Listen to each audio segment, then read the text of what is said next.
النهارده هنعمل مع بعض صينية كنافة بالقشطة زي محلات الحلواني بالظبط وأحلى كمان. هنضيف لطبقة القشطة بتاعتها كده شوية مكونات بسيطة جدا تخلي طعمها حلو وهتفرق معاكم جدا في طعم الكنافة. بصراحة دي أحلى وألذ صينية كنافة بالقشطة ممكن تعملوها، طعمها حلو كده وطبقة الكريمة بتاعتها أو طبقة القشطة بتدوب ذوبان. وهوريكم كمان ازاي تعملوا شربات الحلويات التقيل من غير ما يسكر معاكم خالص. مش هطول عليكم كتير، بس قبل ما نبدأ فيديو النهاردة لو أول مرة تشوفوني ما تنسوش تشتركوا في القناة وتحطوا لايك للفيديو. تعالوا على طول نشوف الطريقة والمقادير. أول حاجة هنبدأ بيها هي الشربات، لأن الكنافة بتحتاج شربات يكون تقيل وبارد. هنحتاج 1.5 كوباية سكر، وهنزود عليهم 1 كوباية مية، وهزود عليهم كمان معلقة كبيرة تكون مليانة كويس جدا من عسل الجلوكوز. ولو مش متوفر عندنا عسل الجلوكوز نقدر نستخدم عسل النحل، هنضيف 3 معالق كبيرة من عسل النحل. هناخد بقى الخليط بتاعنا ده بدون اي تقليب خالص، هنرفعه على نار متوسطة، واول ما يبدأ في الغليان بنديله عصير نص ليمونة وهنسيبه على النار لمدة 7 دقايق كمان. بعد كده بنطفي النار وبنديله نص معلقة صغيرة من الفانيليا او ظرف فانيليا. تعالوا بقى دلوقتي عشان نعمل طبقة الكريمة او طبقة القشطة اللي هنحشي بيها الكنافة. هنحتاج 3 كوبايات حليب، والحليب يكون بحرارة الغرفة، يعني ما يكونش حليب ساخن. هنزود عليهم 3 معالق كبيرة من السكر. السكر طبعا نسبي، يعني نقدر نزود او نقلل الكمية عن كده. هضيف على المكونات دي كمان 4 معالق كبيرة مليانة كويس جدا من النشا، وهزود كمان 2 معلقة كبار دقيق. اخر حاجة هضيف ظرف فانيليا او نص معلقة صغيرة من الفانيليا. نقدر كمان نستبدل الفانيليا بماء زهر او ماء ورد. هنقلب بقى المكونات كويس جدا كده على البارد قبل ما نرفعهم على النار، لحد ما نتأكد ان المكونات كلها اختلطت كويس مع الحليب. بعد كده برفعهم على نار متوسطة مع التقليب المستمر. هنفضل نقلب فيهم كده تقليب مستمر، مش هنشيل ايدينا منهم خالص. نقلب لحد ما الخليط بتاعنا ده يبدأ في الغليان او يبدأ يعمل معانا الفقاقيع اللي انتوا شايفينها دي. اول ما يبدأ يطلع فقاقيع كده يبقى هو كده خلاص استوى، بنطفي عليه النار.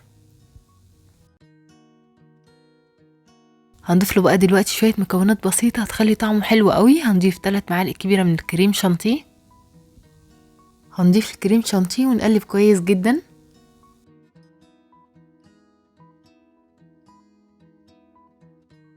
تاني مكون معانا هي القشطة، هنضيف 4 معالق كبيرة من القشطة. نقدر بقى نستخدم اي قشطة موجود عندنا، قشطة معلبة، قشطة من وش اللبن، كله هينفع. هنضيف القشطة ونقلب كويس جدا، وكده خلاص احنا جهزنا طبقة الكريمة اللي هنحشي بيها الكنافة. تنفع كمان تستخدموها في اي حلويات تانية. عايزة اقول لكم بقى ان هي طعمها حلو قوي بسبب الاضافات اللي احنا ضفناها. لازم بعد ما نخلص نغطيها بكيس بلاستيك او بلاستيك راب عشان ما تعملش طبقة قشرة من على الوش. هنسيبها بقى على جنب، وتعالوا نعمل مع بعض الكنافة. هنحتاج نص كيلو كنافة، هنحطه في الفريزر وهنسيبه لحد ما يتجمد خالص. بعد كده بنخرجه من الفريزر وهنبدأ نفركه بايدينا ناعم جدا بالشكل ده. هنلاقي بقى الكنافة اتفرمت معانا بسرعة جدا من غير ما نحتاج لكبة او لخلاط. دلوقتي انا فرمتها ناعم جدا، شايفين القوام بتاعها عامل ازاي؟ عايزين نوصل للقوام ده. لو قابلنا كمان اي كتل كده مش عارفين نفرمها لازم نشيلها عشان ما تبوظش شكل الكنافة. بعد ما فرمنا الكنافة ناعم هنبدأ بقى نضيف عليها 3 معالق كبيرة من السكر البودرة. هنضيف السكر ونقلب كويس. ولو مش متوفر كمان عندنا سكر بودرة هنستخدم سكر عادي جدا. هنضيف 2 معلقتين كبار او 3 معالق كبيرة من السكر العادي. طبعا السكر لسه هيتكرمل مع الكنافة وهيدي لها لون حلو قوي. نقلب السكر كويس وبعدين نبدأ نضيف السمنة. هنحتاج نص كوباية سمنة سايحة. هنضيف السمنة كده على مراحل ونبدأ نقلب كويس. عايزين كل مكان في الكنافة يوصل له سمنة، طبعا السمنة هي اللي بتدي للكنافة الطعم الحلو، فلازم نستخدم سمنة يكون نوعها كويس. نضيف بقى السمنة كلها كده ونبدأ نقلب الكنافة كويس جدا بالشكل ده لحد ما نتأكد كده ان كل مكان في الكنافة وصل له سمنة.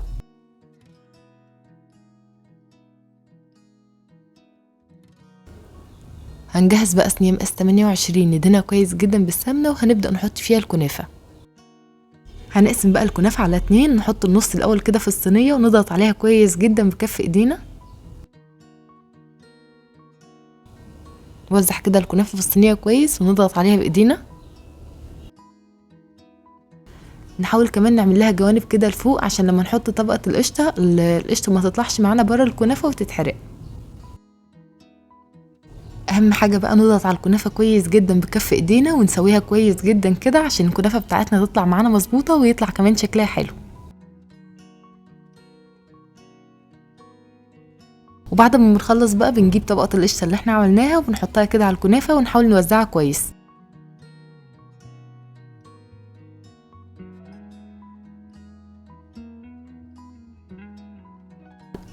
بعد ما وزعنا القشطه كويس على الكنافه هنبدا بقى نحط كميه الكنافه الباقيه ونوزعها كويس جدا.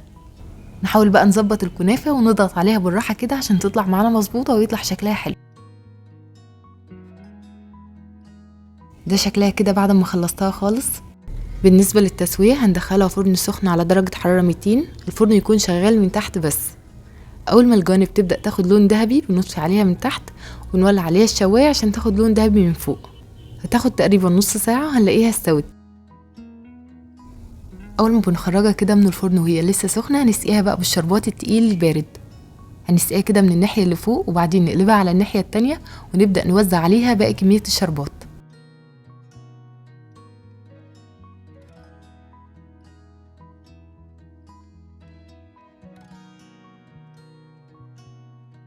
هنسيبها بقى لحد ما تهدى شويه وبعدين نبدا نقطعها. تعالوا بقى نقطع الكنافه القمر بتاعتنا دي ونطلع قطعه ونشوفها هي عامله ازاي. بصوا بقى شكلها حلو قد ايه. عايزه اقول لكم ان هي طعمها حلو جدا، الاضافات اللي احنا بنضيفها لطبقه القشطه بتغير طعمها وبتخلي طعمها حلو جدا وبتاخدها كده لحته تانية خالص. كنافه طريه كده وفيها سنه قرمشه من بره وطبقه القشطه بتدوب في البق وحاجه كده في منتهى الجمال. جربوها بنفس الطريقه كده وانا متاكده ان هي هتعجبكم. هسيب لكم كمان كل المكونات مكتوبه في صندوق الوصف. وبس انا كده خلصت فيديو النهارده. بتمنى الفيديو يكون عجبكم واستفدتوا منه. ولو اول مره تشوفوني ما تنسوش تشتركوا في القناه وتحطوا لايك للفيديو. واشوفكم على خير ان شاء الله في فيديو جديد. مع السلامه.